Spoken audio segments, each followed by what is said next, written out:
حکومت پاکستان نے فوج کے سربراہ جنرل عاصم منیر کو فیلڈ مارشل کے عہدے پر ترقی دینے کا اعلان کیا ہے، لیکن یہ عہدہ ہوتا کیا ہے؟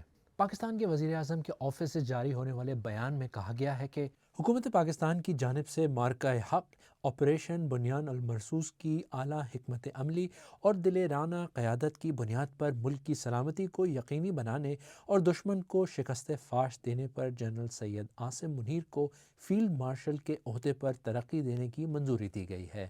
مگر جنرل عاصم منیر تو پہلے ہی فوج کے سب سے اعلیٰ عہدے پر فائز تھے، تو پھر یہ فیلڈ مارشل کا عہدہ کیا ہے؟ دراصل فیلڈ مارشل کا عہدہ ایک 5 اسٹار جرنیل کا رینک ہوتا ہے، اور یہ حکومت پاکستان کی جانب سے فوج کے سربراہ کی غیر معمولی خدمات کے اعتراف میں دیا جاتا ہے۔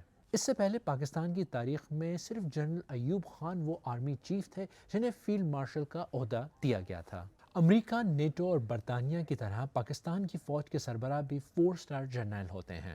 برطانیہ میں فیلڈ مارشل کا عہدہ جنگ کے دوران فوج کے کمانڈرز کے لیے مخصوص ہوتا ہے یا ریٹائر ہونے والے آرمی چیفز کو دیا جاتا ہے۔ پاکستان میں فیلڈ مارشل کے عہدے سے افسر کو مزید اختیارات یا مراحت تو نہیں ملتی، لیکن یہ ان کی خدمات کے اعتراف میں انہیں دیا جاتا ہے۔